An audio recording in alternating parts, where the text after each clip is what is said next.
Alrighty. G'day, guys. Here I am today with Liz from Sydney. How are you, Hello. Liz? I'm great, Graham. How are you? I'm well, thank you. Thanks for coming on and having a bit of a chat to me today. Thank you very much for inviting me, and thank you everybody who's tuned in or who's going to watch the replay later. Thank you for spending the time with us. Appreciate it. Awesome. I think today's session is going to be really good for those who are in Sydney and think, prices are too high and that sort of stuff. You're someone who's been, in the Sydney market. You've done 10 flips over the last, few years, seven Yeah. houses and also 3 apartments. So I'm looking forward to asking you a few questions and, finding out a little bit about that. Absolutely. Cool. Fun fact, you ride a Harley. I do. How long have you been riding a Harley for? That started a very long time ago. When I was a teenager, when I learned to drive, I actually learned to ride before driving because I didn't have enough money for a car. So I bought my first motorcycle instead with the money, that I've been saving from my part-time job. So that was how I got around and went to uni and stuff initially, and then I learned to drive a car, after that. So then fast forward about 30 years, I didn't ride after I started driving. I didn't ride for ages. And about 10 years ago, I started riding again. I ended up having a job with Harley Davidson. So I actually started working for the company. That's my brand. So a little bit, it was quite cool as a 50-year-old to get a job at Harley Davidson selling motorbikes. Due to some changes in our life, I needed to get a job again. And so that kind of got me on the journey of riding again. So yeah, and now I have a 3-wheel. It's called a Tri-Glide. So it's got 2 wheels at the back. It looks like a small car from the back, and then from the front, with a 1 wheel at the front. So it's good it's part of our work-life balance strategy. So my husband rides as well, Mike, and he and I like spending. He works also FIFO oil rigs. So when we're not renovating or doing something on property, he works 2 weeks away, 2 weeks home. So when he's home, we try to get away for a day or an evening, day and a night, ride somewhere, have a nice lunch, stay the night, come back, So that's kind of part of our work-life balance now. Yeah. Awesome. I have seen the Facebook photos. Great. Yeah. It's a beast. Cool. She's a beast. Awesome. All right. So let's talk about your property flipping journey. So how did it all start for you? Like, let's go back to day dot. Because you've lived around a bit, like you haven't always been based in Sydney. I lived in Perth for 20 years. I grew up in Sydney, but I moved to Perth for a job for 3 months and ended up staying 20 years. It was there that I met my husband. So, Perth then was obviously, and I liked it. I love Perth. It's a great place to live. It's like Sydney, but smaller and less traffic. So all the things I used to like doing in Sydney, I found I could do in Perth. I bought a couple of homes there and renovated, but kind of without a formula. I renovated things to my personal taste. So, for example, I picked, on one house I picked a really crazy bench top because it was a funky kind of area in Northbridge in Perth. So it appealed to cosmopolitan type of demographic. So that was a really funky, but it was a smaller buyer pool. I learned, once I started studying doing property flipping properly, and I learned that it's generally when you're flipping, it's better to appeal to the widest buyer pool than the smallest. So, you might do something really unique, but it also might take a long time to sell it. So that's where I kind of started. We also bought our own home, redid the kitchen in that. And again, no rules, just I like this color, I like that tile, no budget. But sadly, I was in Perth at the time where the market didn't move for the whole 10 years, or even the 20 years really. And so when we left Perth, our house was basically sold for the same amount that we paid for it, 10 years ago, which just isn't happening in Perth right now, is it, Graham? No, not at the moment. Thank God. Yeah. So, but anyway, that's property is a cyclic thing. You've got to, you either stay in it for the long haul or you have to choose carefully when you get in and out of the market. Cool.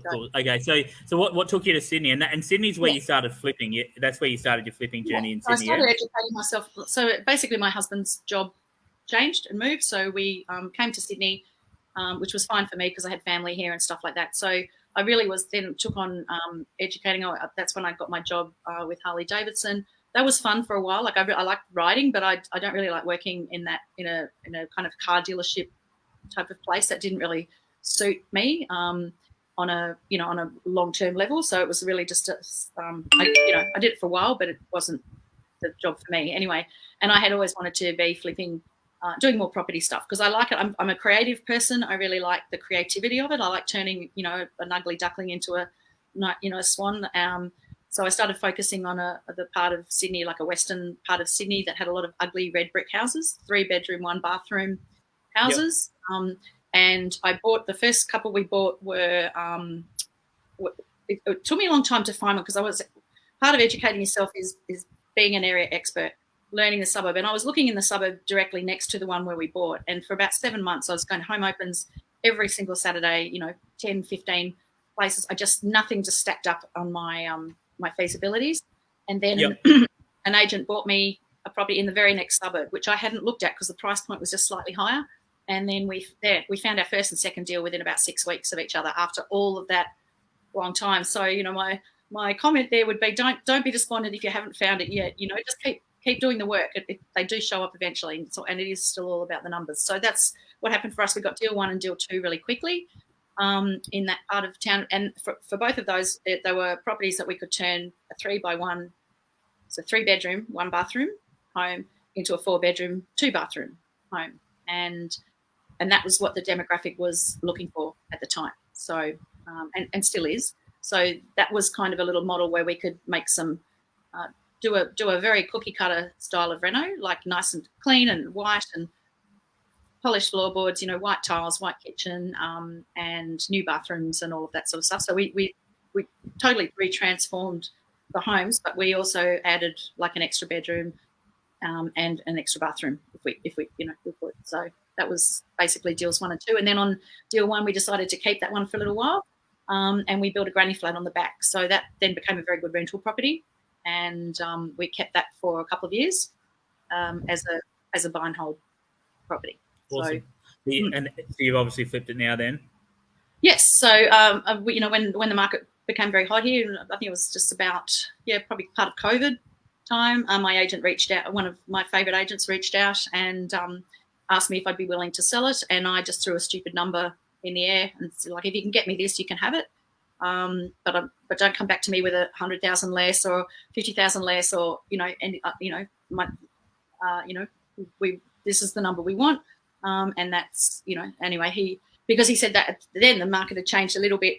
Everyone wanted, because this was just before all the interest rates and everything. So incentives galore, interest rates were really cheap. They're under 2%. Investors were flooding the market again, looking for a good return rental properties. So, with 2 rentals on it, it was renting for about between 900 and 1,000 a week for the property.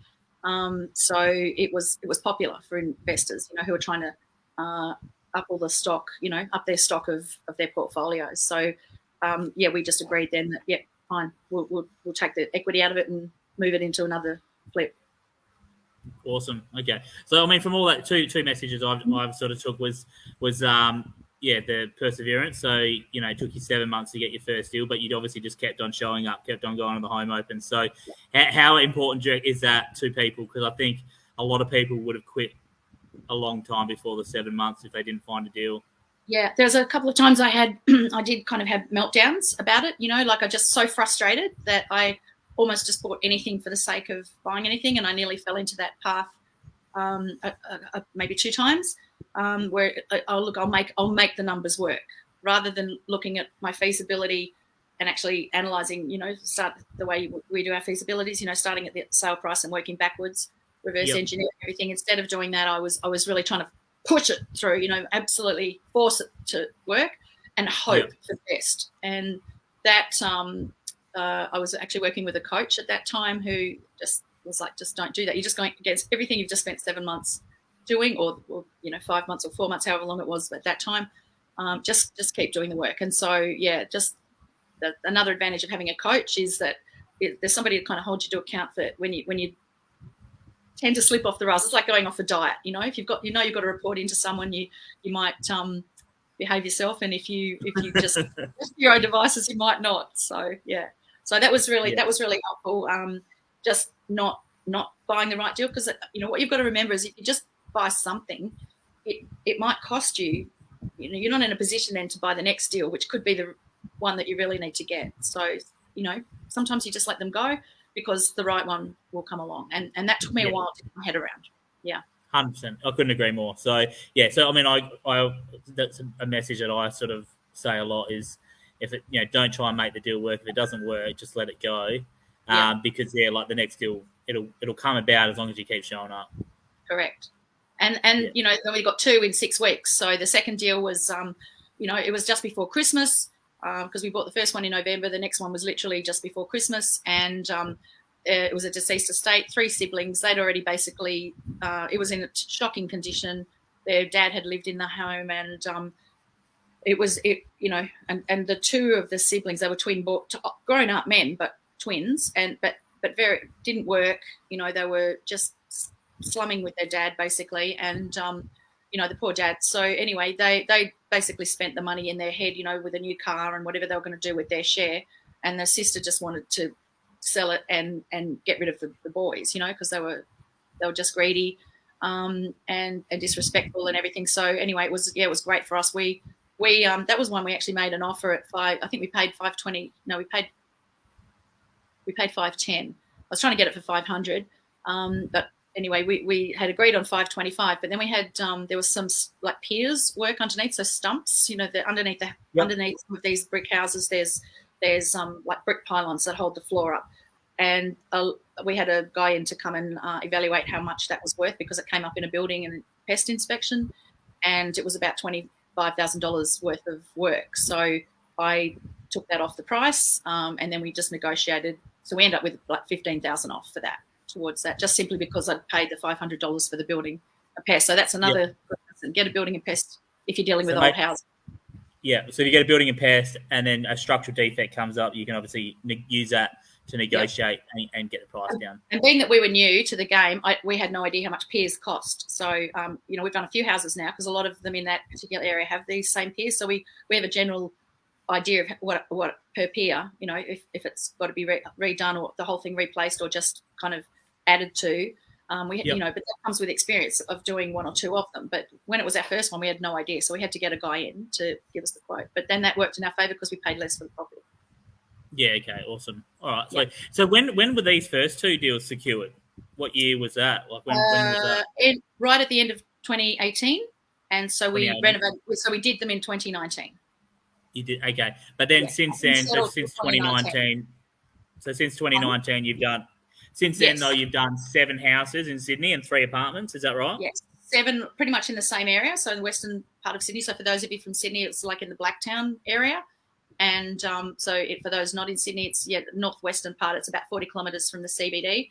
A very, it's like its own city. So it does have a university, a hospital, schools, all normal infrastructure, train line, buses, everything's there. So you don't have, it's not a place where you have to leave to go to the main city of Sydney. It's very popular with migrant demographics. So a lot of different types of migrant families live in that area. So they were going to be the potential buyers for my renovated product. So that was what I learned from just, looking at who's going to the home opens, who's trying to buy these properties. What are they looking for? And I was also going to ones that were a bit nicer than the ones I was buying, because I want to buy them as ugly as possible.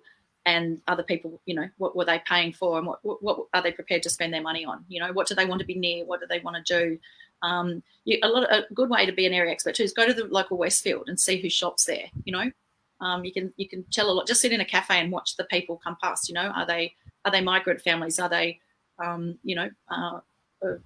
Indigenous families? Take a look around. All kinds of things you can learn from just looking at who lives and shops in the area. So that was what I did for a while. Yeah. Okay. So in that, it's in sort of 4 or 5 years, you've done 10 deals in Sydney, 7 houses, 3 apartments. So you obviously sped up the process and did, from your first couple, you obviously landed a few more pretty quickly. How Yes. how were you getting your deals? Like how did you land all those deals? Was it So letters, agent relationships, yeah, on no. market? I haven't done much with letters, to be honest. So more for me was the first one was, home opens and just, getting to know agents and so on because, it's a new area for me. I had lived in the area before, but I didn't live there now. So, I had to meet people. And that's a really good way to meet agents is just going to all their home opens, even if it's not something you want to buy, just to meet who is operating in the area. And so the first one we got that way. The second one, that agent actually bought us or informed us of this other one, but because we just bought one, we were so excited. I wasn't actually looking for my second one, but the knock-on effect, and so that led me into the world of Money Partners, which is we can talk about that a bit later as well. So the first one I funded just with a mortgage, but the second one, because we got it so quickly, I didn't have any more money and I didn't have any more serviceability, so I had to learn about Money Partners very quickly, and I ended up having 6 different money partners in one loan and they paid for the whole thing. Like I borrowed all of the money for the house and the reno because it was such a good deal. I didn't want to let it go. So, so kind of 1 and 2 was sometimes something comes up and you just have to learn the lesson then. And that's what happened. And then from that point I learned, okay, always try and have my next deal ready while I'm finishing one so that I can pretty much finish the reno, have it, do the styling, have it on the market, and then I can settle the next one and start all over again. So that I did that for a couple of years, like from 1 to 1 to 1 to 1. And sometimes there might be 2 that overlapped. And then this year, when I started doing the apartments, again, a cycle changed. So that suburb became very expensive, like overnight, so expensive. And I didn't see that it was the selling price was going to match, the gap from where I buy and sell it. Yeah, the disparity. So I just didn't see that was whether there wasn't enough evidence when the prices went up to buy the house. That I used to pay $600 for, and it went up to $850 for an old house. There wasn't enough evidence of whether I'm going to get $1 million, 1.1. So I had to wait for that part of the cycle and some sales to happen in the market to see if that was going to happen. And that's part of just being area expert. If there's not the evidence to support what you're trying to do, sometimes you just have to stand back. But, rather than wasting time, I then started looking closer to where I live, which is closer to the city. So that's what took me up. For the same price of the house, I could buy an apartment and do the same thing, but with an apartment. And then that leads to the whole conversation about working within the strata boundaries of body corporate and so on. Again, a whole bunch of learnings there. So, but again, for me, it was just moving there was just simply I simply responded to the cycle. Like the cycle changed. I didn't have the sales evidence, so I just pivoted. Sometimes when you're doing this for a living, you have to just pivot and think, well, if I can't do that in that suburb right now, where can I do it? What can I do instead? So that's what happened to lead us. But apartments are hard because of the strata, but they're not hard. They're pros and cons. Yeah. Yes, I would do another apartment. Every time I finish one, I say I'll never do that again because I don't like dealing with the strata and the body corporate. But typically we do well in the apartments. The selling price is good because we deliver a lovely product. And then I think, okay, I'll just do one more. So, how big have the complexes been for the apartments that you've done? So you've done 3 apartments. So one had 15 units, and it was a very small apartment. So it was only like a 1-bedroom apartment, but it was only a unit block of 15. Beautiful bushland area, close to the ferry. It was a lifestyle suburb. Pardon me. The second one was 59 units or 52 units, a very high rise building. Yep. Again, we were able to buy in very well there, but buying, renovating and selling, then they started doing all the work. There's a whole lot of work going on the main freeway, North and South Freeway in Sydney at the moment. It's just chopped up so much land, and we're trying to, what had been a nice green golf course and a slight little snippet of water view turned into car park for excavators, dust, noise, everything, home open. It was just hell trying to sell that apartment. But at the same time, we just like, okay, well, clearly the elephant in the room is the view has changed. And it's, but the bonus for that is when they have finished all of this work, it's going to be one of the most accessible places in Sydney to all of Sydney. So, I found myself really coaching the agent on what to say. Like, really, this is going to be, from here, it'll take, half an hour of getting to the Blue Mountains. And from here, you can go there. So spinning the story to, for the better outcome. But that was hard work. I didn't see that coming. And then the next one we bought is the one where I'm still in now. We live here. It's a 2-bedroom, again, nice suburb, leafy outlook, and it was in very original condition. We've done 2 bathrooms, 2, full reno, huge kitchen. It's probably our, it's market ready now. Like, I'm ready. When I find my next one, I'll sell this to fund it. So, and maybe get some money partner assistance as well. But I'm with rental properties are short everywhere in Australia at the moment. I don't want to be homeless. So I'm staying here until I find the next deal, and then I'll sell it. So yeah, cool. Yeah. I think a couple of takeaways I got from you then was obviously the whole pivot thing, which is so true. Like, you need to know when to pivot in a market. So, but obviously that comes with experience. So, you had 7 houses under your belt in that Blacktown area.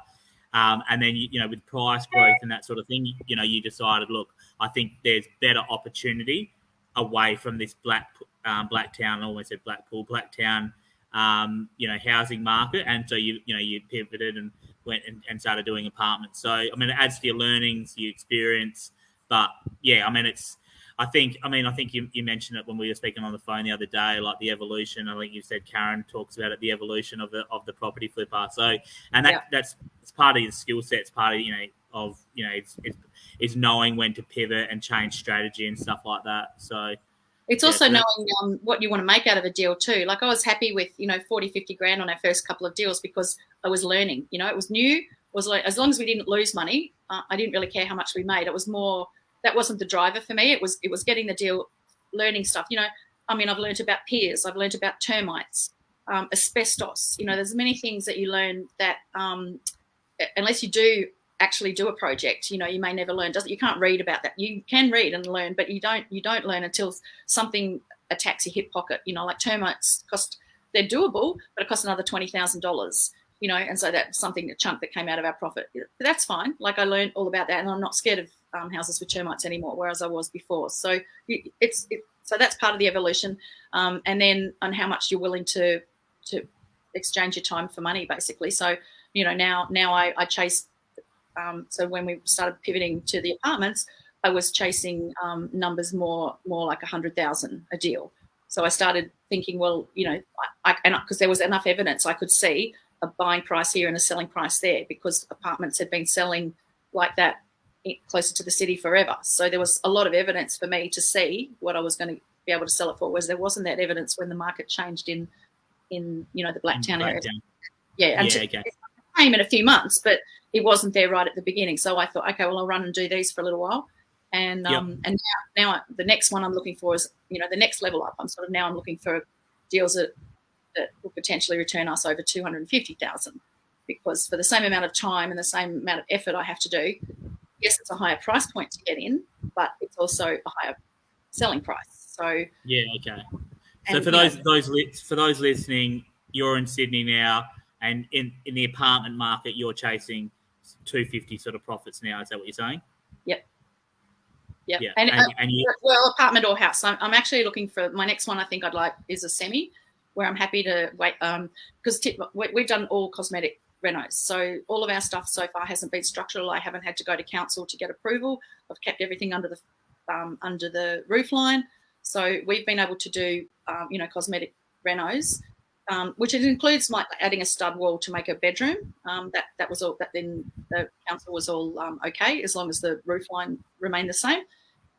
It's really more about when you're adding bathrooms and things, it's about the waterproofing. So we always supply, the certification from the waterproofer and all electrical and so on. So we supply all the certificates when we sell the property, so that they're, if anything did happen, they know who to contact for the warranty of that. But, there's never been an issue, and because we always just use licensed trades. And then, but now also for me with the apartment market, so there's the chasing of the profit, but I'm also looking to do perhaps something where I do have to go to council for a DA, because there's a lot of semis in this area where I live. and those are, I can see the price point there. When you say semis, just for people that don't know what you mean by semi, you mean semi-detached? Semi-detached. So it's like one little house, but it's divided. There's a common wall down the middle. It's divided into two.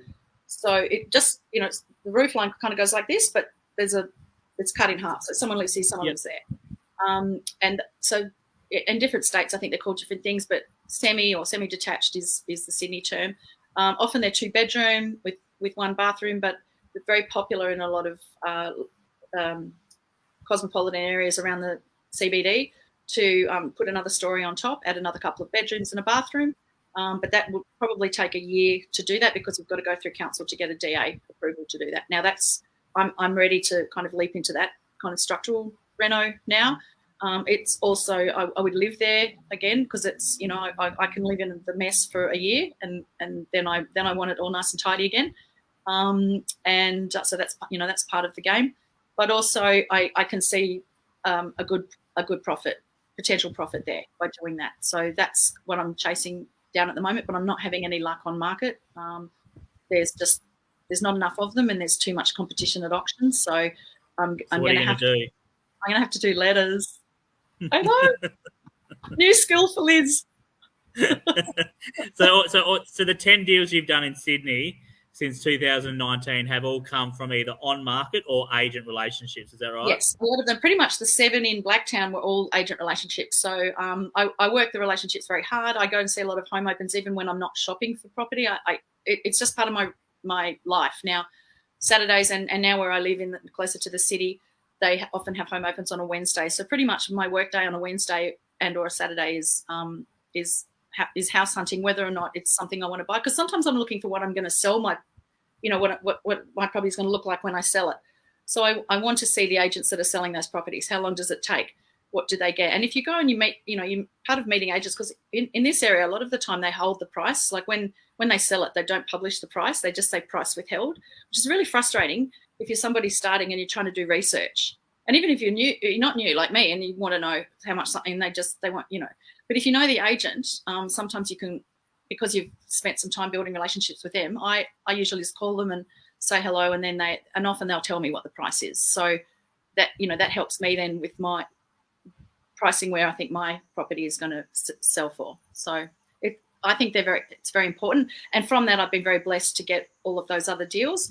It's a little bit harder with the apartment market because there's so many apartments and there's so many agents. So, I don't, I haven't, they've been bringing me some stuff, but a lot of the time, you probably know this too, Graham, they'll bring you something and say, oh, it needs a complete reno. And then you turn up and it was only renoed about 15 years ago. So it might be a bit dated, but it's still really clean and tidy. It's just got, bathrooms with those kind of trims around them and things like that, which are not so popular here now. But it's not bad. You could quite easily live in it. When I'm talking reno, I want original, the way it was built in 1970. 1960, yeah.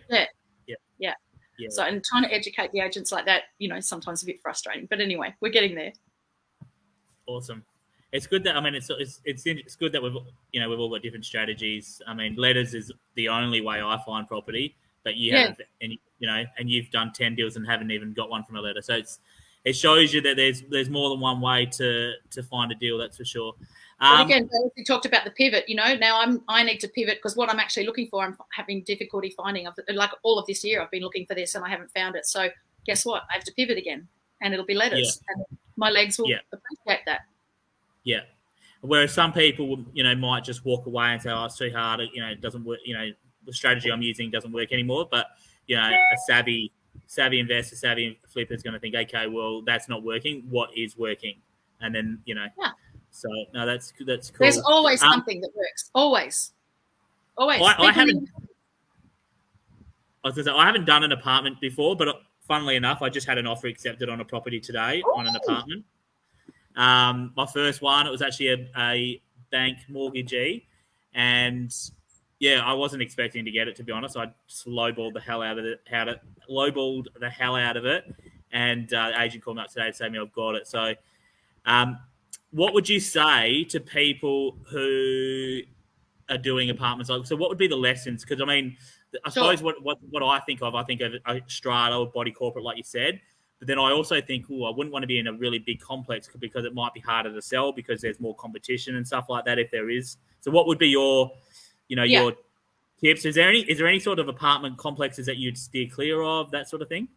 We now think that we probably won't do the ones that have huge apartment complexes, like the ones with 50 apartments or something. I appreciate the reason you suggested with the competition. It's more the nosiness of the neighbours. There's so many more people who get in your face, and because you're irritating so many more people with the banging and the crashing of the reno. Yeah, okay. So for us, it's more that than your experience. But definitely, like my advice there on apartments would be to, if you can put in your terms before or as you put in your offer, allowing some access to get your trades through, like you would with a house, but that's sometimes a bit more difficult with an apartment because it sometimes has to go through, especially if it's empty now, and it's got to go through the body corporate, and also request that you lodge your body corporate plan, what you're intending to do before your settlement. So because a lot of body corporates only meet monthly or even quarterly.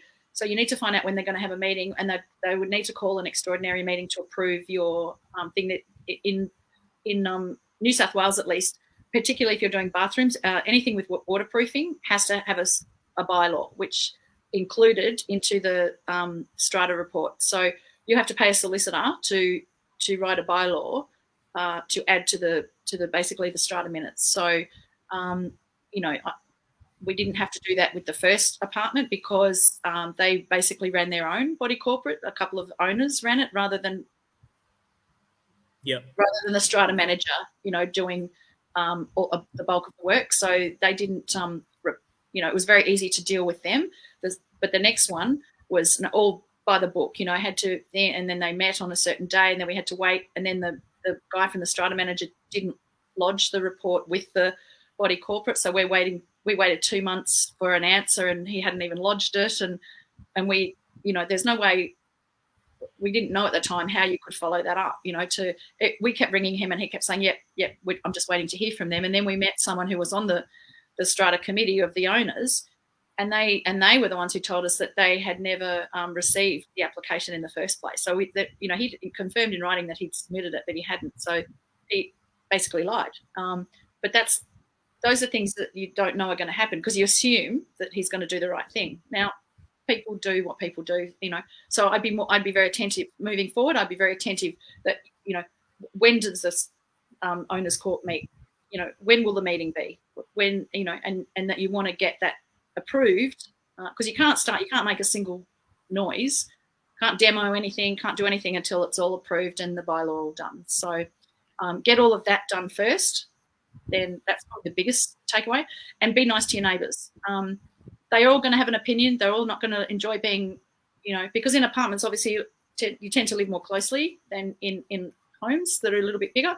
So it is disruptive to people. If there's a lift to get stuff up and down, that can annoy residents who are just wanting to go to their car, and you're loading tiles and, heavy things. And so, my experience, if it was anyone that gave us grief, I made a super effort to try to be nice to them, or, drop them a little chocolate or just apologise for being irritating. Or, at Christmas, I bought them all those little tins of biscuits that were the $3 tins, not very expensive, but it was just something to, and it's amazing, it's like a bomb. You just pull the fuse out, with a tin of biscuits. It's incredible. So little things like that, just to, you want to get the project finished and you want as least resistance as possible, and so, do you on how you make that work. Fair enough. I think I need to take a leaf out of your book because I'd probably just tell them to piss off. Yeah. And many people, and that's just as effective. It's just, that doesn't work for me because then I feel really nervous and then I'm worried about running into them in the lift so, but exactly, that works for you. Good on you. Oh, geez, maybe I shouldn't have said that. Okay, a few questions here. Okay, great. You're a bit popular. Well, that's very nice. Thank you. converting from 3x1s to 4x2s. Yep. What are your top tips for doing that? And so you're keeping it cosmetic, so there's no structural stuff. You're just looking at a floor plan and going, okay, there's an opportunity here to make this a 4x2 without changing, without extending. Yeah. So when I say no structural, what I'm saying is I'm not adding I'm not adding anything more to the house, sort of from the back wall out or anything like that. When I do 4x2, do that transition, I would be looking for something that might have 2 living areas, for example, or a living area and a large rumpus room or something like that. Can I put a stud wall, which just is like a fake wall, with a door to convert that into a bedroom? Bearing in mind a bedroom has to have a window. Is it big enough that I can even like take a meter of it off and put an ensuite in? Is there plumbing access from underneath? A lot of the houses in that area where I was working are on piers, so they're up off the ground. So it's actually easy for plumbers to get in and do. I mean, it's not easy because they've got to crawl in there like spiders, but it's easy because they can do it. I can cut a hole in the floorboards and actually access the underneath. So things like that, depending on the type of house you want. In an apartment, it's very, very different because everything's concrete. Each level is concrete. So if you're not on the ground level, that can provide some problems. Can they run plumbing down the wall? Will you get approval for that? Things like that. So, so from that, anyway, the question was about the 3x1s to 4x2s. Yeah, tips. So plumbing, making sure, the waterproofing, making sure that the dimensions work, because a mistake I've seen other people make is they'll add the extra bedroom and bathroom, but then there's only a little living area, which is sort of like attached. So there's an open plan kitchen with a tiny little area for a dining room. Where do they sit and watch TV? If they're looking for a 4-bedroom house, they've probably got 3 children. In fact, so you need to have the appropriate living area to bedroom ratio. So that's definitely a tip. Let me just think top tips. Would you get a drafty to draw it up for you? No. To the conversion? No. Okay. I wouldn't not. It's not so. I'm not saying don't do that. I'm just saying I haven't. I just get my little laser thing out. We work it out on a sheet of paper from the computer, and I just draw it. We know how wide a bathroom is, or the bedroom. Will it fit with the window? Can I get a wardrobe in there as well? Because for me, if bedroom's got to have built-in wardrobe. Which other 2 bedrooms are going to be the ones that use the main bathroom? Does that all work? So, and look, in certain areas, there's a lot of houses that are the same. So you can find those ones, but they're not all like that, But yeah, that's for me definitely the bedroom and living area ratio is good. And that when you're doing your market research, that the price disparity is there. Don't waste your time if more people actually want 3-bedroom, 1 bathroom, then don't turn it into a 4-bedroom, 2-bathroom. So that comes back to knowing your market and being an area expert. Yeah, definitely. Because that's the thing. Every area is so different, right? So you need to know what's desired in that suburb. Just because it's 4x2s are more desirable in another suburb doesn't mean there are in all suburbs. No, because the budget price point for the most buyers in that pool might only be for the 3x1, but they do want it renovated. They'd like it clean. They'll pay a little bit more, but they can't afford 4x2. So it's little things like that. Or it could be a downsizer market, and they don't want a 4x2. That's right. Yeah. Yeah. Cool. Couple more questions. Oh. So someone's asked, how can it be done in a hot market? Should be the strategy. I'm not sure. So I think you kind of said that you need to start looking at letters and those agent relationships instead of on market when it's hot. Is that right? Yes. Well, I've struggled, even though I have great agent relationships. I personally have struggled this year finding what I'm looking for because the market's so hot. However, I haven't been doing letters, so I haven't been doing everything there is to do to get the deal. So there is still action for me to take, which is letters, and I'm sure I'll nail one first quarter. This quarter, this by March, I'll have the deal done. It might be earlier, but I have to allow some time for people to call and so on. But my goal is to have it, this first quarter. Cool. And you're just going to keep yourself accountable and get those letters done. Yeah. So so there's always a way, and I could go look for something else and do something else, that pivot some other direction. But because that's what I think that's what I want to do now, and I can recognise that I haven't done all the steps, then I just will do those extra steps. The things that need to be done. And there was something else. There was another part to that question, was there? Or? Yeah, someone else is. I didn't really understand the next part, but he's asked another question. How can you secure a money partner and know that it's legitimate? So, I mean, just going back on this, so you mentioned at the start, so your second deal, you funded the entire purchase price and the renovation with a money partner. Is that right? So you didn't have any skin in the game. It was all borrowed money. No, all money, all cool. Borrowed. So what I did was I paid a lawyer to do up a loan agreement that included all 6 people, because some people think that a money partner is one person who's going to lend you all of the money that you need. Now, it might be that a few, for example, if you need $500,000, you think that you need a money partner for $500,000.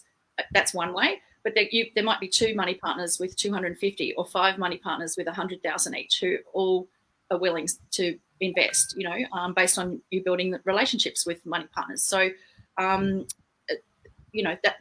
that was kind of a learning thing for me. Like I couldn't find someone with all. I can't remember. I think we borrowed 600,000 or something, so it was difficult for me to find one money partner, especially my first time. I had to have a lot of conversations just to find the 6 anyway. But they're all people I'd talk to. You just keep ringing them until someone says yes. Because it's not that they say no, but they might have their money invested with someone else and they don't have it now for you. So you just have to keep calling until you have 6 people or however much money you need. And then I had a lawyer put together a loan agreement so that it was with all of the terms. So, who's lent what, how much, what interest they're going to get, when they're going to get their money back, and the exit plan. So the property is going to be sold to repay the money. So those are the basic things that a money partner wants. And I just keep ringing them and keep ringing people that I've met until, the right amount of money is ticked off. Sure. And I think it's a good. Is that what they meant? Is with the loan agreement? Is that? I'm hoping I answered that question. No, I think you answered it right. So I mean, the takeaway for me is that, and I think I even put a blog post on it today, is that a lot of people say, well, how do I get started? I've got no money. Like, I've got no bank serviceability. It's like, you literally, if you've got a good deal, then the money partners will come. I mean, you can just post in my Facebook group and people are getting money partners. I've got students that have got money partners from the Facebook group. So, but there's other ways that you can find money partners. There's, meetups in every capital city, whether you're in Perth or Sydney or anywhere. There's investment groups, which, if you go along and you meet people and you network and that, you'll find, money partners or joint venture partners and that sort of thing there. So, it's really funny because after that, after I did that with people, complete strangers, some I'd met, but like you said, from Facebook groups about property, some of my money partners are actually not physically met ever. They live interstate. They don't even live in Sydney. They live in Queensland, Western Australia, Canberra, Darwin. One was in Darwin. So there's some I have never met, and they've rolled over from one deal to another deal. So that's the kind of relationship you want to end up having, is looking after them so that they do want to just keep investing, as you yourself are an expert in that, Graham. Because it works and it's easier. It's much easier to just call them again. They know what you're doing. You always pay them back on time, or if you don't pay them on time, they get more interest. But they know when they're going to get their money. So things like that. It's important. That's super important. But also something that's happened to me sort of recently. I've got friends now and friends of friends who have been maybe silently watching us. I don't know, but because you've got runs on the board now, or we have runs on the board. People are offering to be money partners who are like in my social circles, which I never asked them in the beginning, and I never even talked to them about it. I just talked to them that how we funded that deal was with money partners. I'm constantly telling people we have investors with our projects. I tell all the agents we have investors with our projects.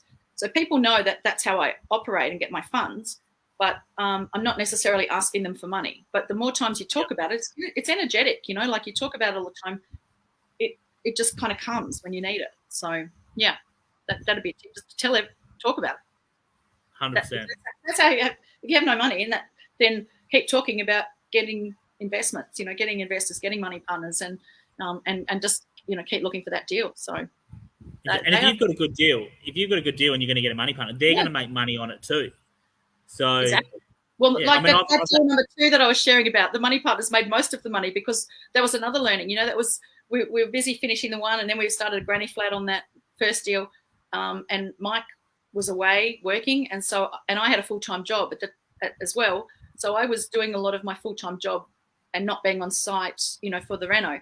And that reno blew out to about 5 months instead of a normal, you know, 12-week reno. So, but it didn't kind of occur to me until we had to pay the money partners back, just how much that had hit us in the back pocket. Because then of course, if the reno takes 5 months, then you've got to go to market. So there's a month of selling period, and then there's a 6-week settlement after that in New South Wales. So, you know, it ended up being a 7-month kind of money partner period instead of 4 to 6 or 4 to 5 months, which is our normal length of time. And so they made more than we did, and it was, you know, we did the work. But so, you know, that was a lesson. That was the cost. I just looked at that like, well, that was the cost of that lesson, and that doesn't happen anymore. You know, we're much faster with our renos because now I had a kick up the butt about it.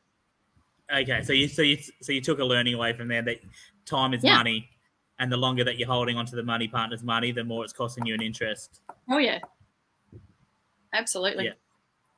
Cool. But I don't begrudge them their interest. You know, I love them. I mean, I couldn't do it without money partners, so I don't begrudge them their interest. If I can just, you know, finish that deal and then let's start another one. 100%. A couple of questions from Lisa. I'm also in Sydney. Would you recommend that a person just starting out at doing apartment?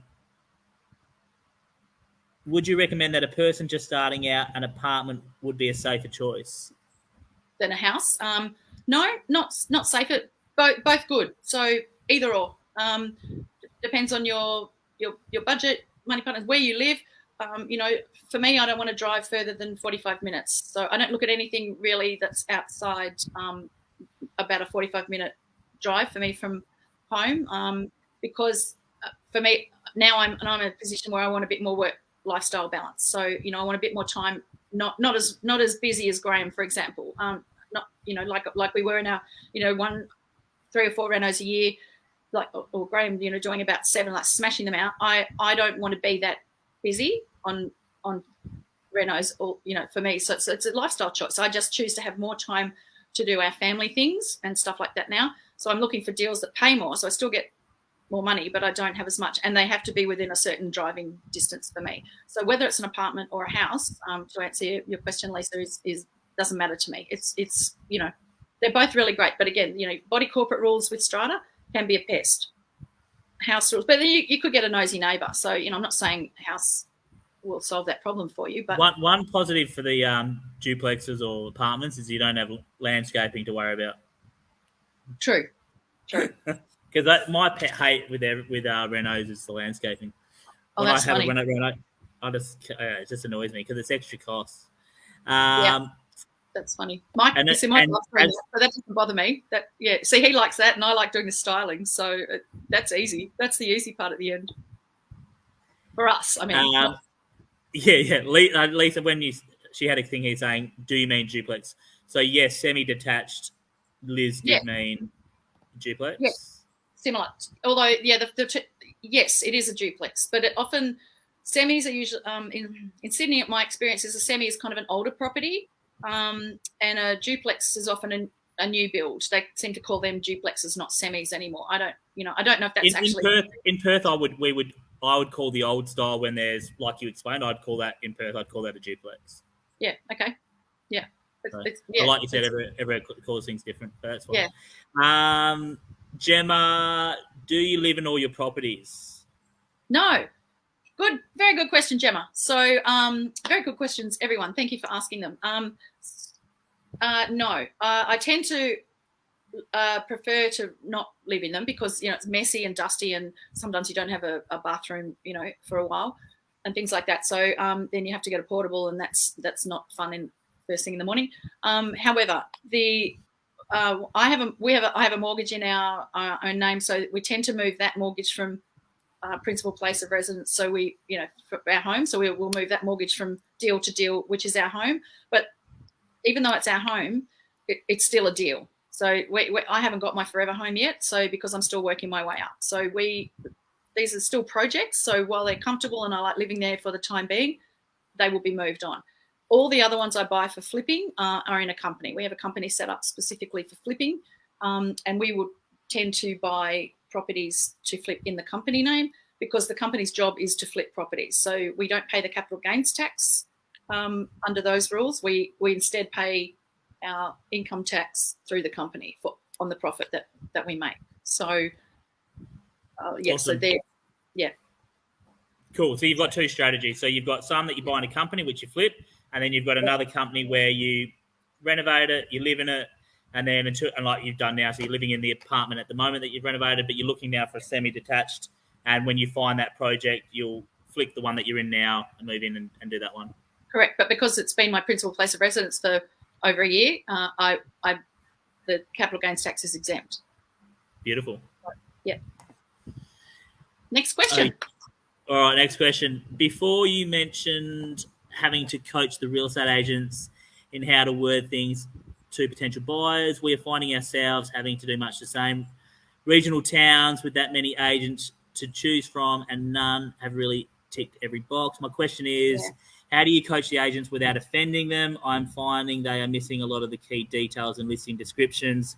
So I have been doing these myself and offering them. They always use them. I keep finding myself doing, and then it doesn't. I think the message must have been too long. Doing their job for them, probably. Yeah, it's very frustrating, and I'm sorry you're having that experience. I've had it myself. I tend to write a general description when I'm selling because I'm not, they become like our babies. You've created them, so you've made them from where they were to now. So I know what has been done. I know it's got the extra air conditioner. I know it's this, or it's got the special features. So I tend to kind of give the agent those when we're talking in the first place. The one I described about where it was overlooking the freeway and then all the roadwork started, we'd had a couple of home opens and the feedback was, oh, they love it. They love your, they love your styling. They love the apartment. It's nice and light and bright, but the freeway. And I'm like, yeah, okay. I only had to hear that twice, like 2 Saturdays. And I'm right. So how do we address that?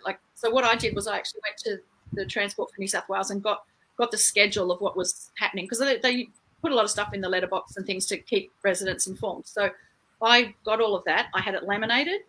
I circled things. I drew arrows, Blue Mountains with an arrow this way, 40 minutes, I made a kind of a chart. And so literally they walked in and the first thing, the elephant was right there on the table. And I made that for I made it to help sell it, even though that wasn't my job. It was the agent's job. But, I thought if this is going to be the continued feedback, am I going to sit here for 6 weeks and listen to this, or am I going to do something about it? So try and find where the spin is. I can't help the freeway. It is what it is, but it's only going to be for a period of time. So let's sell it in this period of time, and this is how we do it. We make it, really fun. You can leave here at 10 o'clock on Sunday morning and be at lunch in the Blue Mountains, and I put, something to do with the Blue Mountains there, something. So,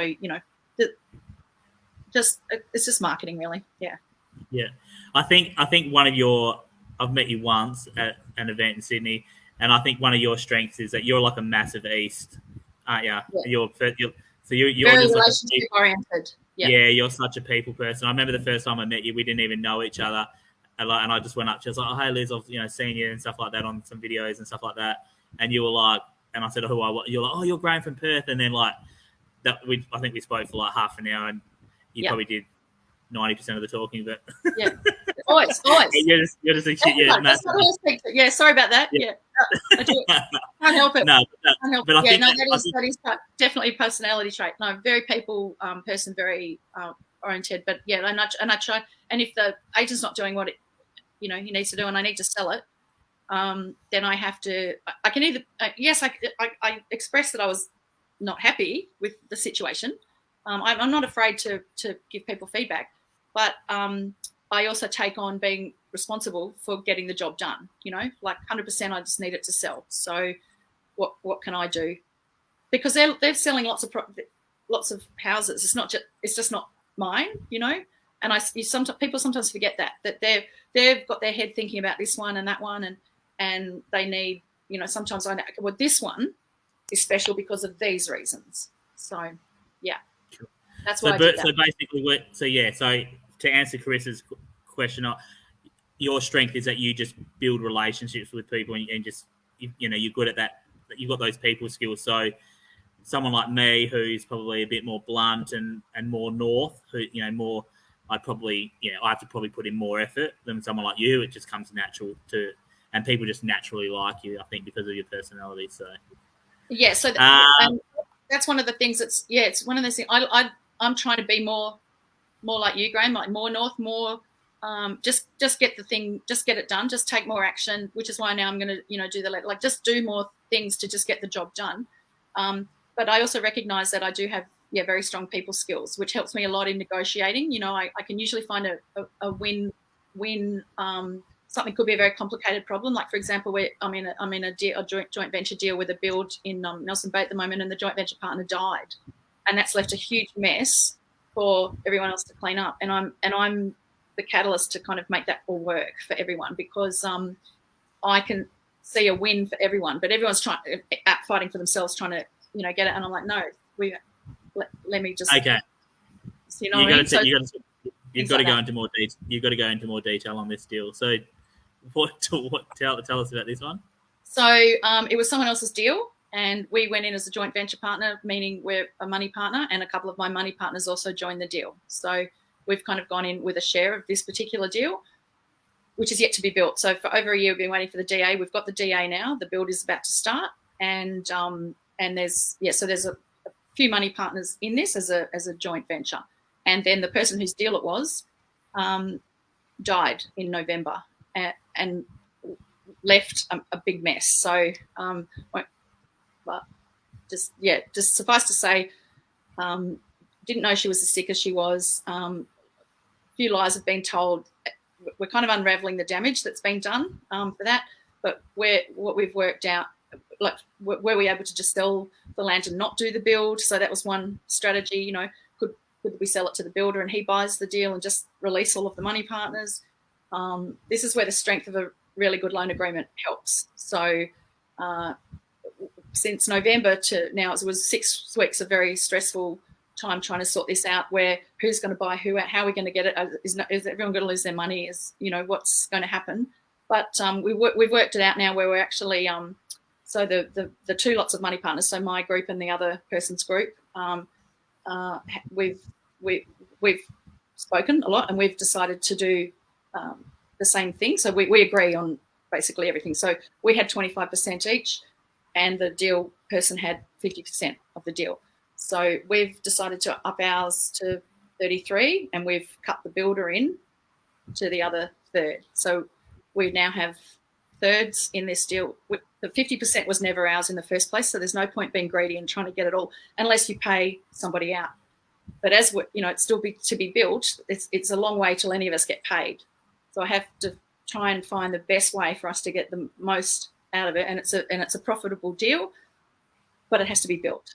So that's so we agreed that we would cut the builder in to a third of the profit, but after all of the costs come out. So all the money partners get paid first, and then we divide the profit 3 ways, which, that took 6 weeks and a lot of conversations. But that's you're talking about East. That's something that for me comes naturally. For some other people, that's much harder conversations to have, because they're shy of talking, especially money, talking to other people and things. So, and I get it, but it's training.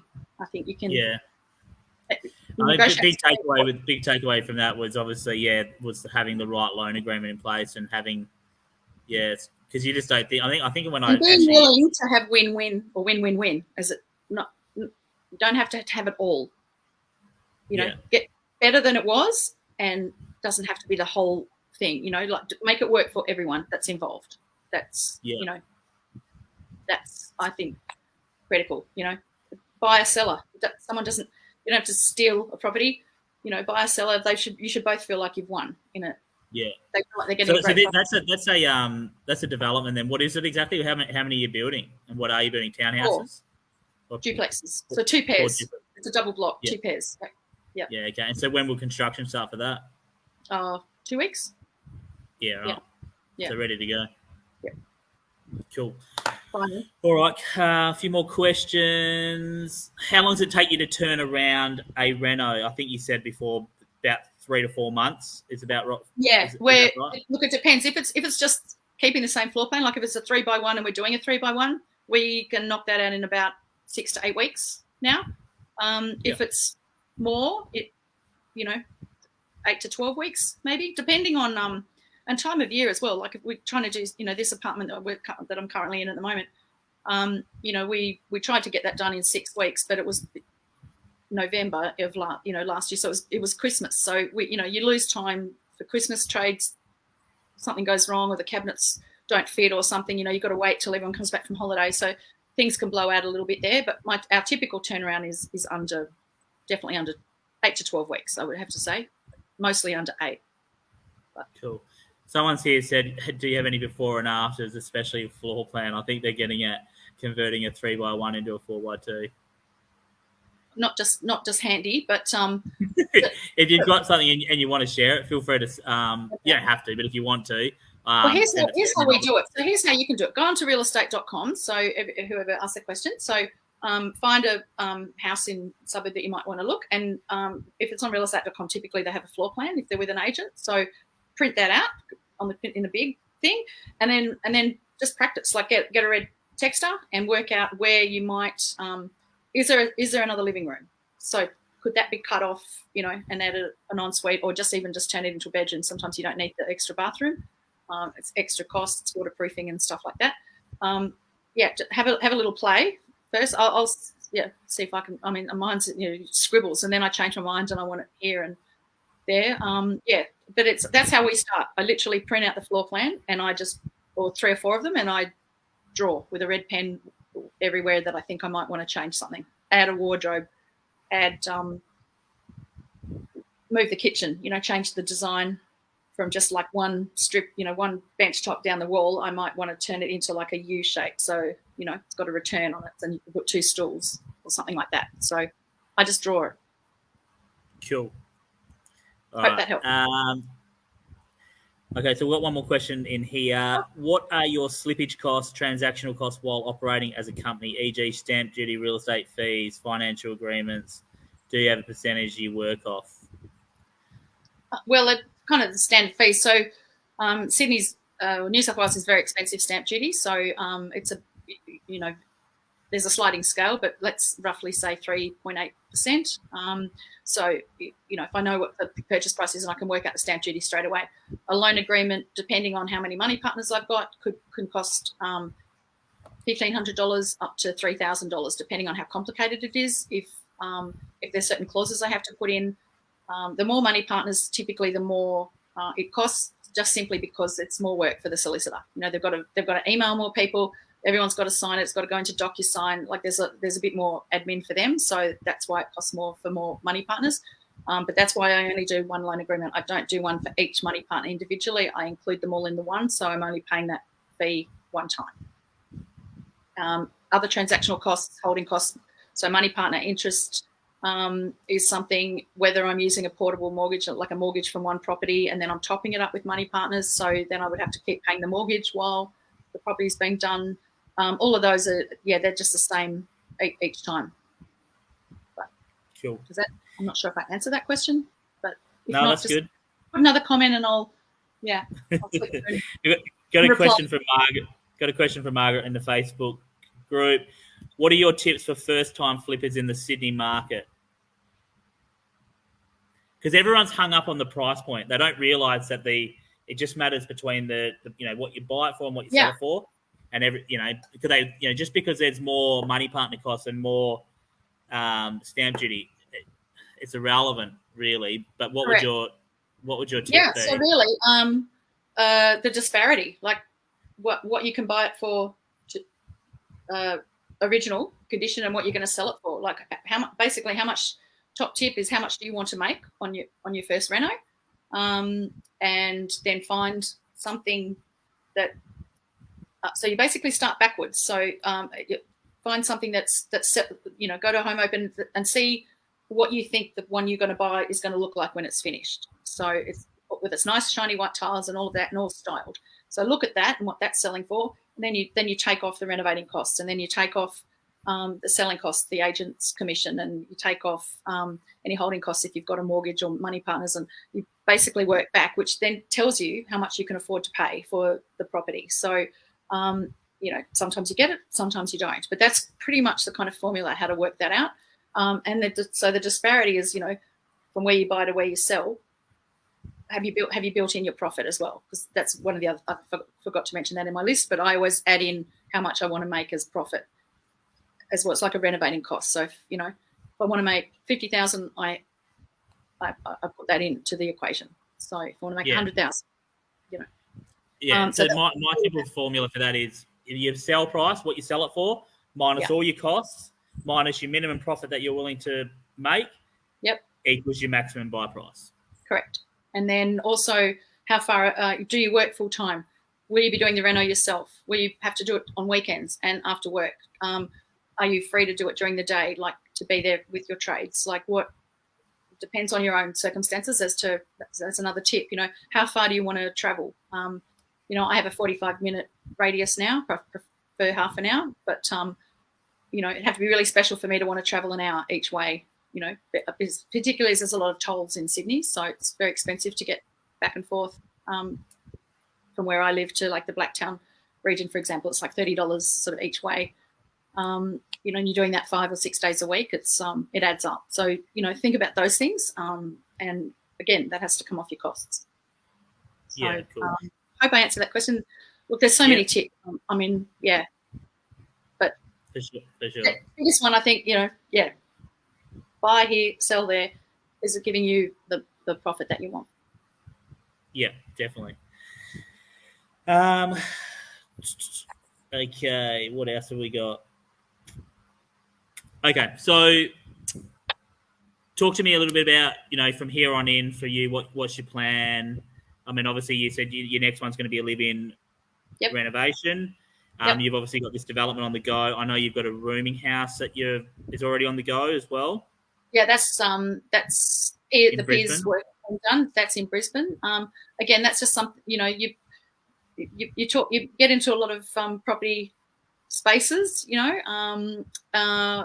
I'm interested in learning a bit more about building, so I'm also aware of the rental shortage in Australia, and I'm interested in doing something to contribute to affordable accommodation. So the rooming house model in Brisbane I like, because it's Brisbane City Council is one council that takes up a lot of the suburbs in Brisbane, so there's one rule for many of the suburbs, whereas in Sydney there's lots of councils. About every 10 kilometres there's another council, so it's much harder, I find, for that type of project in Sydney at the moment. But that's just because all the councils haven't agreed on the rules. So, you know, I'm just constantly looking at different types of property and things. But that's why we're doing a rooming house there, because I really want to just see what that experience is like.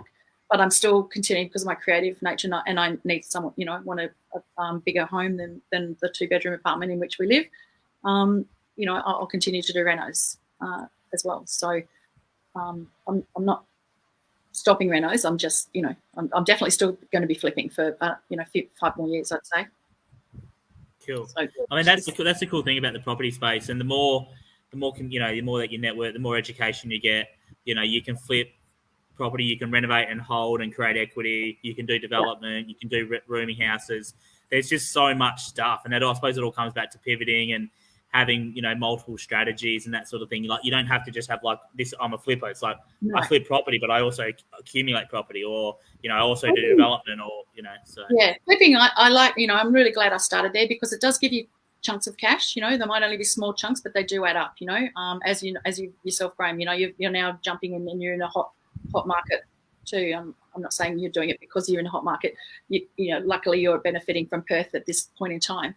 But as you have also recognised, cycles change, and that will last as long as it does, and then you'll pivot and do whatever it is next as well. Flipping's great though, because, you know, if you are starting out and it is something that interests you creatively, or you know, and you do your FISO, you can make a chunk of money, which then gives you a chunk of money plus all of that experience to go into the next deal.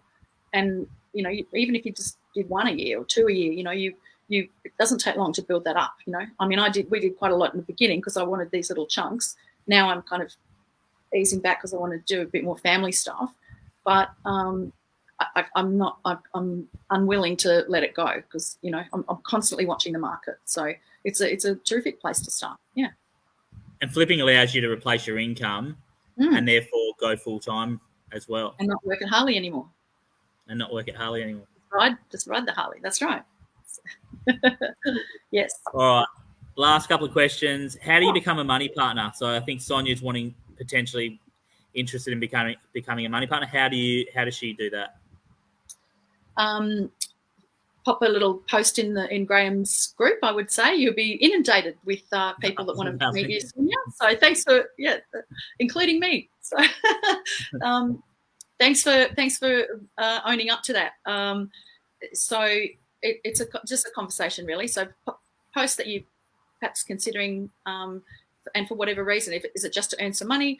Are you wanting to learn a little bit about renovating? Because some people are willing to share their renovating journey, which is something I do because I'm a people person. So Graham would be more like, I expect to be more like, I just want to borrow your money and pay you interest, and I'll let you know when it's finished. You know that, and there's everyone in between. So just posting that you're interested, you'll get replies from all sorts of people about what they're up to, and I guess it's up to you to choose which deal.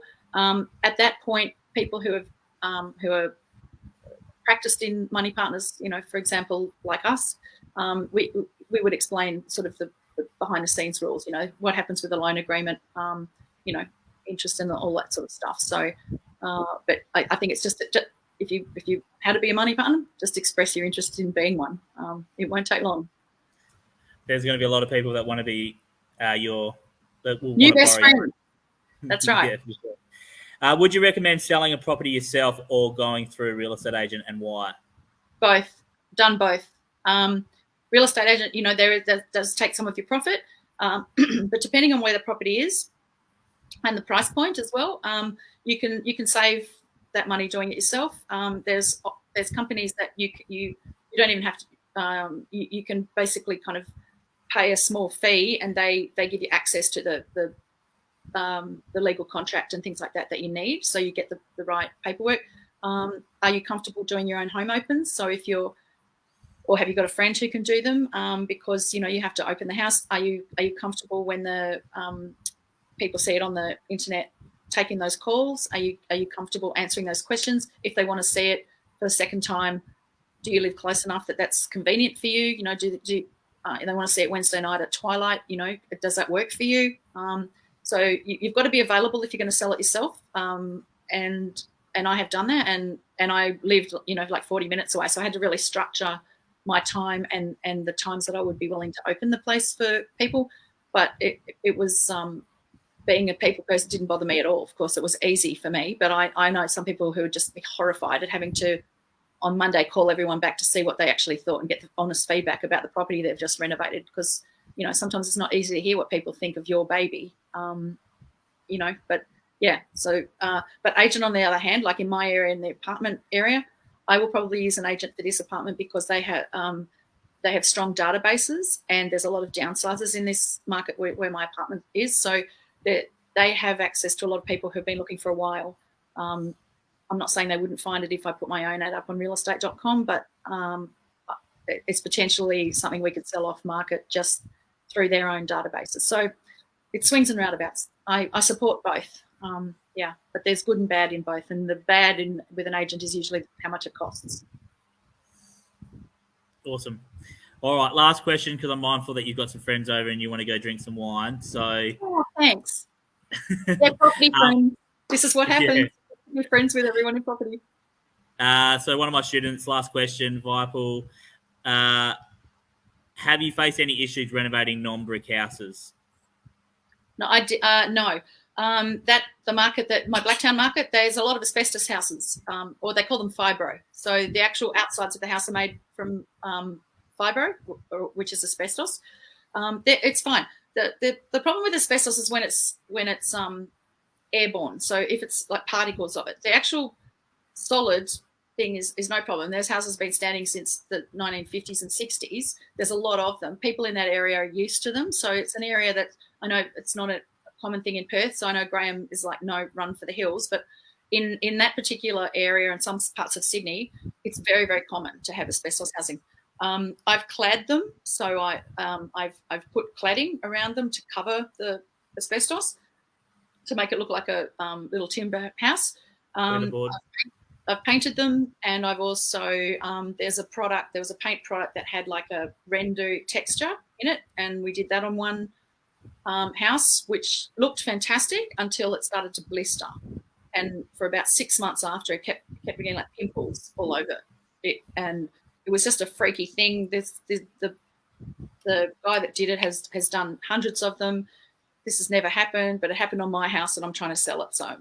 So would I use that product again? Probably not, but it did look really cool, and you can color it any color. So, it was cool. But no, I don't have any problems with those houses. Yes, I would do another one.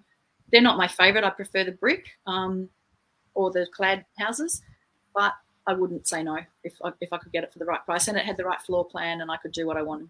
So awesome. And I think the whole asbestos, it comes back to knowing your market again. So many questions comes back to your market because every suburb is different. The thing with, so you can sort of leave the house, but the thing with if they're built with asbestos on the outside, they tend to have a lot of asbestos in things like the bathrooms and the laundry. So the walls are often asbestos with a kind of like a coloured finish. It's sort of like a wavy finish. Trades can't drill, if trades have to drill into that to change your bathroom, then you need to get the asbestos removed because they won't do it.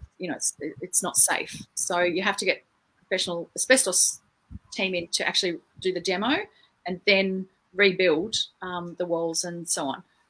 Again, it's all down to budget and, whether it's worth it or whether just paint over it or just don't buy that one. Go and look for a brick one. So, but yes, I've done them and sold them very successfully. Awesome. Liz, I really appreciate it. I think it was a great chat tonight. Great. I think a lot of people got a lot of value. A lot of people got a lot of value, and there was lots of questions, so I can see lots of people were very interested in your journey. Thank you very much for watching, everybody. Really appreciate you coming on and sharing your story. My absolute pleasure. Thank you for having me. Thank you for watching. If there's any other questions, just type them in Graham's thing, and I'll respond during the week. Awesome. Thank you, Liz. Thank you. Bye for now.